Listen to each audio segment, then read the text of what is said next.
Cell phone charger back there if you need one. Oh, thanks. You're very welcome. We're almost neighbors. I live over by Granville. Oh, no way. Yeah. That's awesome. Getting out to enjoy the nice weather today? A little bit here and there. I worked this morning. We're actually moving right now. Oh, yeah. okay. So I'm just trying to do some final stuff in the apartment, but... Oh, so you're moving out of here to somewhere else? Yeah. Gotcha. And you're doing the move yourself?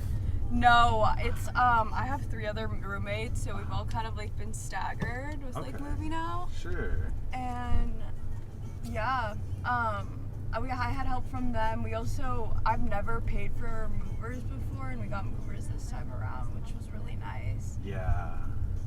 Because, you know, we were all able to do it ourselves. We had a lot of stuff in there. That's so fun. Yeah, I used to always be the person that would move myself, especially like when I lived in LA and I was in my 20s. Oh, yeah. Right, but then I moved from Andersonville to here a couple years ago, and I was like, I'm just going to pay somebody. I'm not doing Right. it. I'm too old to do it myself. I know, after a certain amount of times of moving yourself, it gets to the point where it's like, help would be nice. Yeah, just let somebody else deal with it. Are you moving with all the roommates or changing roommates? Some of them yes, some of them not. We're all kind of like working in different areas, so it kind of worked out of us living in different areas. Sure. But one of my roommates that I was living in that apartment, I'm living with in the new one, so yeah. Oh, cool. So some new, some old. Yeah. Makes sense. Yeah, no, and we'll have fun new neighborhoods, you know, visit everyone at now. Awesome. Yeah, tons of new restaurants to go to. Oh, yeah. That's great. Is this where the new one is in downtown area? Yeah, Oh, like cool. Wicker. Oh, nice. Oh, I love Wicker Park. Right? Yeah, it's a great area. It is. Yeah. Have you ever been to Big Star in Wicker Park? Oh my god, I went the other day and it was so good. Yeah, that's like my favorite spot. Such good tacos, margaritas, and guacamole. Like, yeah. So good. So, yeah, no, I'm excited. Do you know any other restaurants around there that you like? Oh yeah, for sure. You know what? It's funny. I was there yesterday. They have an Angry Crab, which if you like the shrimp boil stuff, is really good. There's another spot. It's more like a bar, like to hang out, but it's a indoor mini golf with cocktails. It's like really chill. I forget the name of it. I think it's just called Big Mini Golf or Mini Big Golf. Awesome. Yeah, I bet I can find it looking it up even. You don't hear a lot about those a lot, right? Yeah, exactly. Yeah, there really aren't, except for the one up like the Bunny or whatever it's called. But I'm trying to think. Yeah, and then there's the Den for comedy, and then there's like a handful of decent spots. There's an Iron Age over there if you like Korean barbecue. Oh, yeah. In Wicker? It's like just outside of like the end of Wicker. If you just keep going down Milwaukee, it's like right there. Oh, so cool. Yeah. What's it called again? Iron Age. Iron Age. Yeah. Okay, good to know. Yeah, and it's an all you can eat, so bring an appetite. That's awesome. Yeah. That's so awesome. Yeah, I mean, I like moved here 4 years ago. From Washington, actually, also West Coast. Oh, nice. I grew up in California. Yeah. And yeah, I love like Edgewater, Rogers Park area. Yeah. It's so cute, and it feels like very neighborhoodly, and you also have everything you need around there. Right. Yeah, it's great. Plus, there's a beach when it's nice. Oh my God, that's what I'm gonna miss the most. I think. Yeah. You'll be surprised. So Yeah, Wicker, it's a lot like LA, where like if you live in LA, you're 10 minutes from the beach, you never go. You have to be at the beach to go to the beach. And Wicker's like the same thing. You're just like, I don't want to deal with it. I'm not gonna go. Yeah. How long were you in LA? You grew up there? I lived in LA for my 20s. I grew up in the Bay Area, so like wine country, San Francisco. Yeah, and then I moved to LA for my 20s. Awesome. Yeah. Why'd you move to Chicago? Oh gosh. So my kid's mom is from here, and after we broke up, she moved here with my daughter. So I work in tech 9 to 5, and then I do this to like talk to people. So I'm like, whatever, I can do it in Chicago. Because I work from home, so it's like it doesn't matter. I totally get that. I work from home too, and as soon as I'm out of work, I just am like wanting to be social and stuff. It sucks being on the computer all day. It's terrible, right? Like, there's a level of isolation which I'm all right with because, like, I'm used to it. I've been remote since 2017. So it's wow. Yeah. So before everyone, really. Yeah, really. So it's like, I'm a trendsetter. But yeah, so it's nice. But yeah, like, I need the social stuff of it. So that's why I like doing this. I'm also a stand-up comedian, so like I get to test jokes out every now and then. That's awesome. So how long have you been in Chicago now? A while? Yeah, like 5 years now. Yeah? Do you miss LA at all? Every day. Yeah? All day, every day. As soon as my daughter's 18, I'm going back. Yeah? Yeah. How old Like, is she now? She's 9.5, so I'm like just past halfway. Yeah, you are. Yeah. That's really cool. Yeah, I mean, everyone I know that has moved from the West Coast, specifically California, to Chicago. I mean, I moved here for college, so like a lot of my friends at the time were from California, and they had a hard time adjusting here. Oh yeah. With weather, you know. Yeah, I tell people I haven't acclimated. I just have snow-induced PTSD now. Oh gosh. Yeah, I'm just like, I see it and I shut down. I'm done. Yeah. Yeah. I know.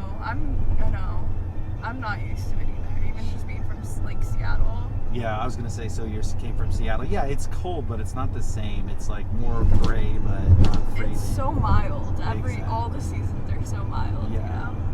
You know? It gets opposite here. Yes. Very extreme. They are extremes. Though this last year's been mellow, which is nice, but like, yeah, other than that. I know, not to us though. It's still bad. Exactly. That's what I tell people. I'm like, if it's below 75, I don't like it. Right. You know, LA's a desert, so I need the heat. Right. What were you studying? Marketing. Marketing. Okay. Yeah. And so do you work in marketing now? I do. I do in-house marketing at it's called the Executives Club Chicago. Okay. They do interviews like you. They basically Oh, really? yeah, we feature CEO interviews, Okay. have a podcast where we feature those as well. Sure. But also just host other networking events as well. Okay. And yeah, it's really interesting. I never thought that I'd be working for a company like this, but it's really cool. Sure. So is it work like with the type of marketing you do? Do you create campaigns based on the interviews, or? Yeah, so I'm kind of like a copywriter right now. Okay. I like craft interview questions, and the marketing side of it, I just like, support our marketing team with researching different CEOs to interview and drafting different campaign emails and things like that. Sure. Okay. That's pretty cool. So what makes for an interesting CEO interview? I think that my favorite part is like, I feel like I like hearing about like people's early childhoods, because I think it's kind of like all across the board. I think oftentimes you like assume that people are where they are because they had they were put in an environment and situation where that was kind of like what was going to happen regardless. But even the CEO of our company, I mean, she was not encouraged to go to college by her parents. Her dad was a mechanic and like is just self-made, and ended up getting her PhD despite them saying that she should just, finish high school and get married. Oh, wow. And I don't know, I think it's interesting to see, like, some of these people are just so busy, and asking about their hobbies and how they have time to even make time for hobbies is like funny to me. There's a CEO who picked up beekeeping and DJing during COVID. Oh, cool. Okay. Yeah, and I don't know, it's just cool to hear. I don't know, I feel like CEOs I don't really think of like as humans. They're like robots to me. Oh, that's so funny. But yeah, no, it's been interesting. I mean, some of them have huge egos. Sure. So that's not always fun to deal with. But yeah. But it does. I could see that. Yeah, it's humanizing. That's like exactly why I like doing this and wanted to make a show out of it, because you like there's all these people, you just talk to them. They're amazing. Like every single individual human had parents, had a life, they grew up, they exist, like they have a day-to-day that they do. And like I get 10 minutes usually to have a conversation, and I'm like, that's so cool, like to just touch for that moment of what that person is and see. And I think they're really interesting. I think everybody's really unique and weird. I agree. Yeah, I don't know. I think that the broadcasting kind of like journalism realm is really interesting as well. And it's really complex the more I learn about it too. Sure, and it seems like it's in a lot of flux right now, just because like traditional media is going away. People are going more Yeah. towards social media, social marketing. TikTok is huge. Right. Yeah, so it's kind of like, how do you get those spaces? So what's your platform, I guess, for your marketing company? Like, where are you? We're primarily on LinkedIn. LinkedIn, okay. Which I'm like very new to the company and Mhm. like the youngest one there. Uh-huh. And I really like want to make a point that we need to be on other social platforms. Sure. Because I feel like LinkedIn obviously is a go-to choice if you're like a company trying to recruit Mhm. people to network cross industry, but Yeah. primarily like, you know, business CEOs. Yeah. So most, you know, people are on that platform, but I think that even just like our interviews would be interesting for like younger people to listen to. Yeah, it sounds like they know. would be very motivating to take that, like, we start from nothing, here's what you can do, here's how you get there.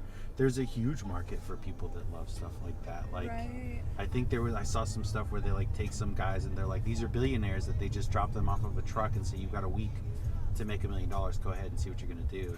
Yeah. Which is interesting. Should It really is. take some of their advice more often.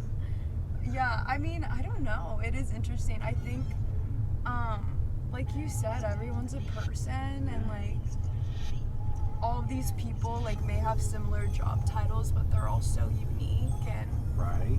their companies are unique too, Mhm. and some of them built them themselves or worked their way to get where they are. It's cool. Yeah, exactly, right? And it's like that, it takes a certain level of character, I imagine, to overcome the amount of failure required to get to that position. It doesn't fall into place. You have to try and fail and continue and have, I think, like you said, a little bit of ego that's going to say, this is what I want, this is what I'm doing, this is what I'm desiring, I'm going to go for it. Yeah. I think that can be a requirement. I So- agree. I feel like everyone too just talks. I mean, when you look back on your life, you just see the linear. You recognize like you find a linear path, and that's how you describe it. You talk about all the ups and not always all the Yeah. downs, but that's such a big part of people's stories, you know. Exactly. But it's also very like sometimes you know, these people will have media teams and we'll review the questions and stuff, and it's interesting.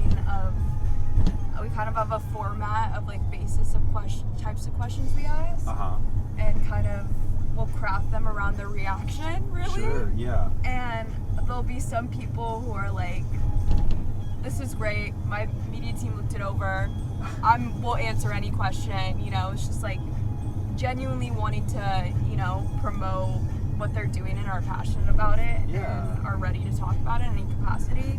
And then other people are very picky and don't want to talk about their personal lives even, and it's like, Wow. you know, it's interesting.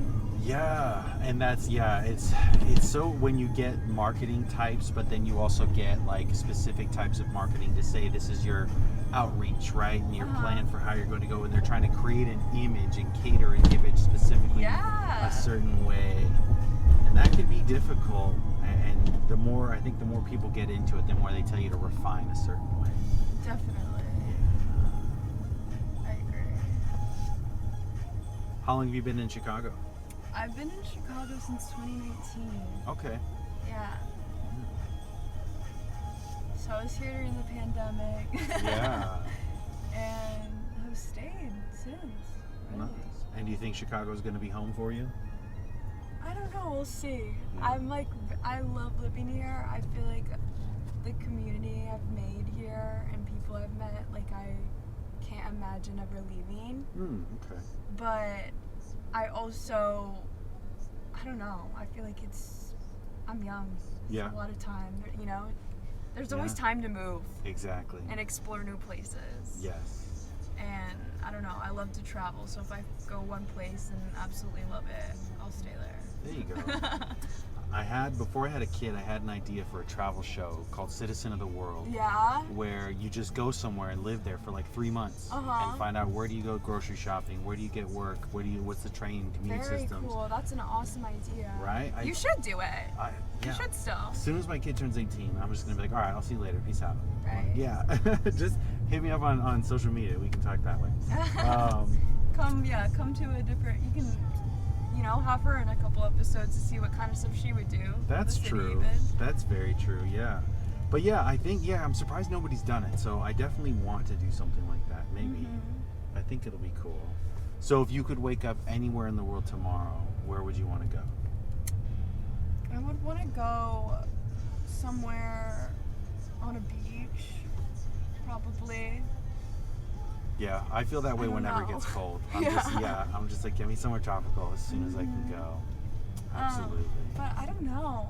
Probably like south of France, Monaco, on the beach or something like that, Yeah, the Mediterranean where it's like super beautiful. Yeah, absolutely. What about you?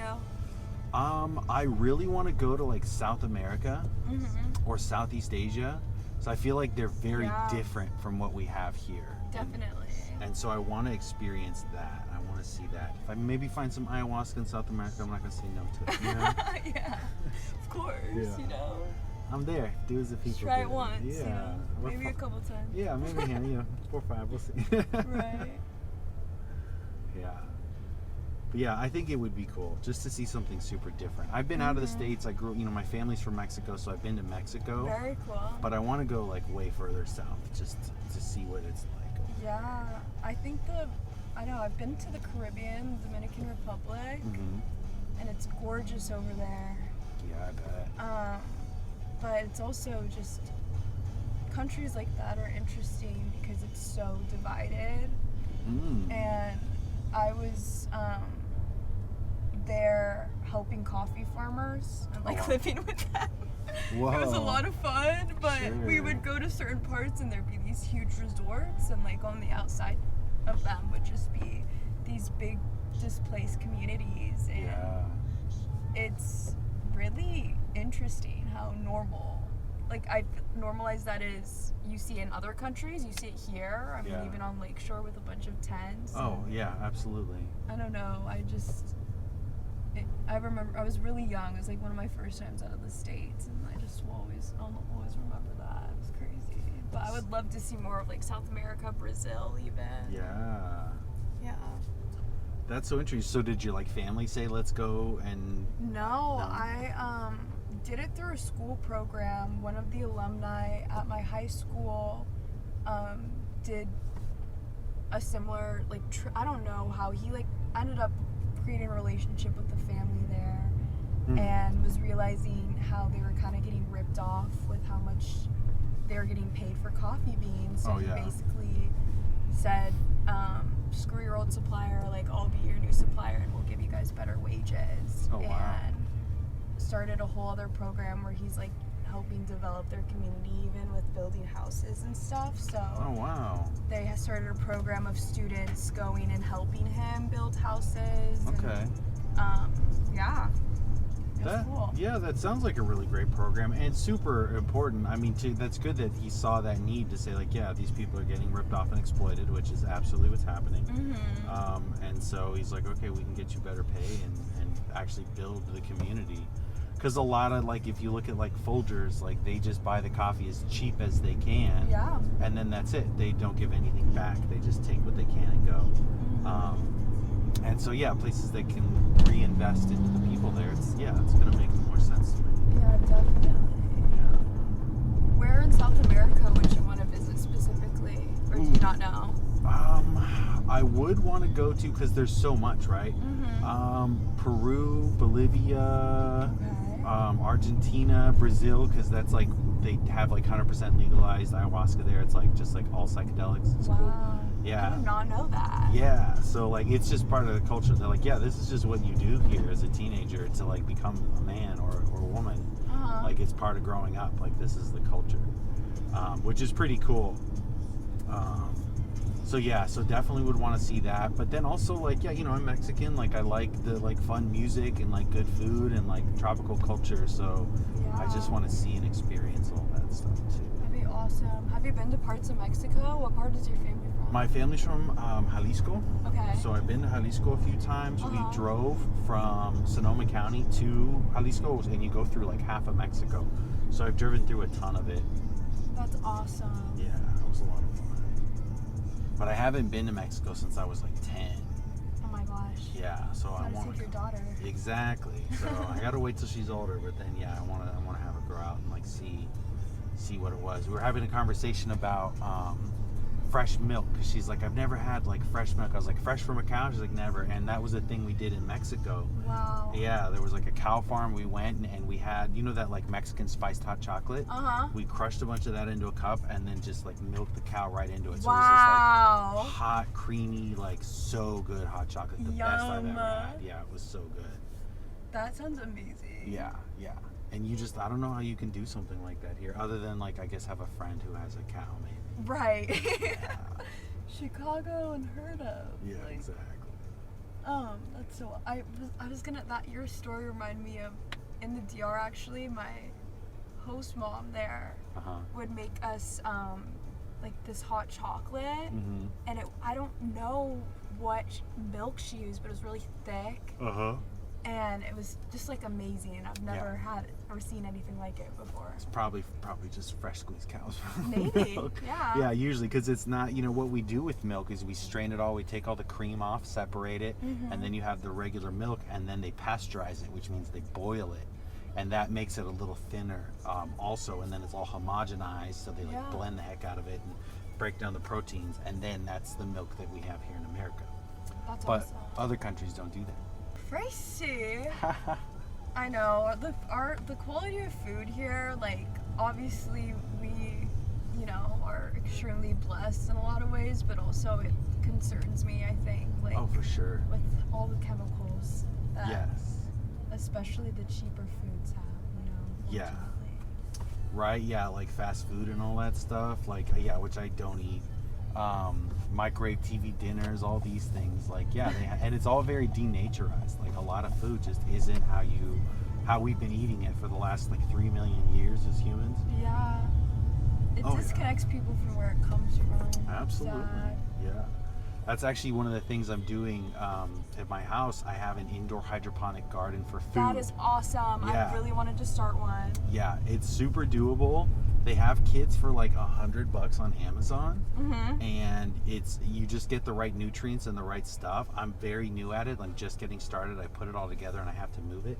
Okay. But and my pump broke, so I'm gonna get a new pump. But like, yeah, it's very, very doable if you want to like. How big is it? Like, how big is your garden?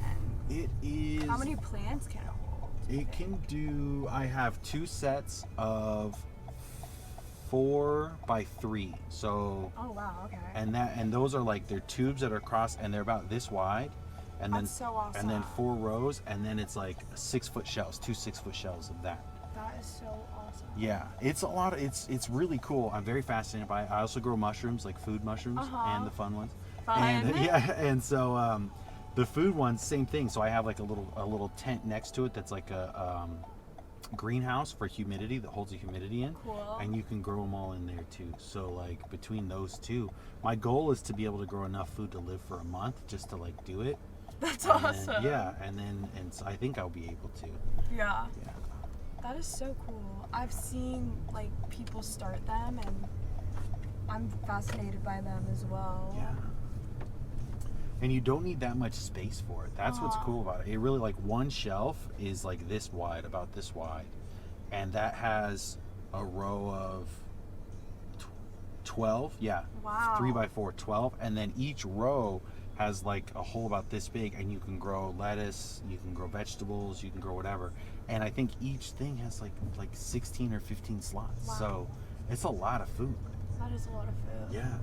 Are you like growing them by seed, or are you like propagating like Yes. different scraps? Or? Yeah, you could. I haven't done anything with scraps, but that's an interesting idea, because I probably could, because I do use agar for mushrooms, so it's probably the same level of propagation to do that. Yeah, I want to hear more about your mushroom growing. That is All right. so cool. I'll tell you all about it in a sec. So so with the food stuff, the seeds, you sprout them in like a little sprouter, and then once they start getting roots, then you move them over into a cup that has I don't remember what it's called, but it's like that stuff where if you ever go to like a home and garden, they have the roots building through this stuff, and it's real crumbly. So you just put it in that, and then you put that in the water, and cheesecloth, all that stuff will work fine as long as it's getting the nutrients in. The roots will start to grow, and then the vegetable will start to grow. Yeah. So awesome. Yeah, and then so with the mushrooms, Turns out food mushrooms and fun mushrooms need completely different things, but on the internet they tell you this will work for everything. That's not true. It's only for the drug ones. Oh god. So, that's hilarious. yeah, actually. right. So I had to. So Of I had course to. the internet is yeah. only giving advice for that. Right. And I'm like, okay, fine, great, because I'm very pro mushrooms. Right. But I wish I was trying to learn how to grow food mushrooms. But I have figured it out. You can get, so if you go to like Petco and you say you have, rats, hamsters, whatever, they have these like big old things of hay that you put at the liner. I've seen people use those. That's all you need. That hay, you just boil it, and then that'll kill all the bacteria on it. And then you can just take mushroom live culture and squirt a little bit of mushroom live culture, and it'll take over all of that, and then it'll grow mushrooms. And you can just grow them out of a bucket. Like, just take a bucket, put that in it, put holes in it, like 1/2-inch holes, like that big, and you'll get gigantic clusters of mushrooms out of it. Wow, that is awesome. Yeah. And they just need essentially room temperature, 70 to 75 degrees, but high humidity. That's the major thing, is you have to make sure it's humid. So that's why you can get an in-house, it's called a Martha tent, because Martha Stewart used to sell one, but you can just make your own. And it's like $50 on Amazon, and it's about this tall, so it's like maybe 4 feet, has 3 or 4 shelves, and it's a, what's it called, a greenhouse, so it's sealed, and then you just put a humidifier in it, like the kind that most people have like for the winter time. You just put one of those in there, and then you're good. You just it's humid enough. Wow. Yeah, super easy. You can go all out and set timers, which I've done, and do all that stuff, and with a fan to blow everything out, and you can add all of that. But if you just you can just do the tent and the humidifier, and you'll be fine. That's so cool. And that's for food mushrooms? Food mushrooms, yeah. What's the difference with the magic mushrooms? So with magic mushrooms, I'm going to say it's easier, only because, so what you need is get spores, and then I put those on agar, or agar or agar, whatever you want to call it, which is a seaweed extract that they, if you ever see those petri dishes with little plates of goo, and then they put, that's agar, that's what that is. It's a goo, so it's a nutrient solution that basically everything likes in some way, and you can put different nutrients that'll add to it. So I do malt extract and agar, and I put it on a plate, and then I put a mushroom spore on it, and what a mushroom spore will do is it will colonize that plate, and it'll make this spiral on it, like a web, and that's the mycelium. Because the study of mushrooms is mycology, because it's actually the mycelial network, that's the living organism. I always tell people in a funny way that mushrooms are the dick of the animal. That's what you're eating. It spreads the seeds. It's the reproductive organ. That's hilarious. That's what it is. It's not the actual critter. The actual creature is the mycelial network. So that's what the spore, and all it takes, one mushroom, I think I had pictures of it, but one mushroom cap will drop 1 billion spores, and all you need is 2 spores to make a mycelial network. Fungi is amazing. I'm so fascinated by it. I really love it. It's so cool. For exactly that reason. And humans are the same way. I'm working on a joke about that. But anyways, so I'll tell you some of the numbers I've come up with, because you're like, oh wow, it really is exactly the same. So, but anyway, so yeah, you put it on there, it spreads to that, and then once you have the agar ready, you need to move it to a grain. So you can do rice, you can do brown rice, you can do rye berries, you can do bird seed, as long as you take out the sunflower seeds. You can do wild bird seed, and you put it on that. Same thing, you have to sterilize it, boil it, and or pressure cook it, and then you move it over to that, and it'll colonize the jar. And then that jar, once that's done, you then put it to cocoa coir. And cocoa coir is the brown part of a coconut. Yeah. So the brown part of a coconut is non-nutritive, but it creates space essentially. So you put it in a bin with that, you mix it with the grain, you add some calcium to it, and vermiculite so that it holds water, and then it'll spread through all of that. And then once it's fully spread and it's all white with the mushroom mycelium, then you introduce air to it, and that's when the mushrooms start to come out. Wow. Yeah. That's awesome. Yeah. It's a lot of fun. It's super cool when they actually grow. You're just like, oh my gosh, it happened. There's tons of videos on YouTube. It's very easy. And you can get everything you need to do it on Amazon or at Walmart. That's crazy. That is so cool. Yeah. Yeah, it's a lot of fun. When did you start growing in general? Just like mushrooms or food? Or... Yeah. Mushrooms I started about a year ago in September. Okay. Yeah. And I've had like 12 successful grows. And then when the spore comes up, the mushroom comes up, you can get spores from it. And like my most recent batch was a version of where I grew the spores from like spores that I bought, grew the mushrooms, and then took prints from the mushrooms that I grew, and then grew those. And so it was like a full circle, which was cool. But yeah, one of the major problems is contamination. Really? It's so crazy. Like if you were to breathe like just a breath, you have inhaled and exhaled a million different spores.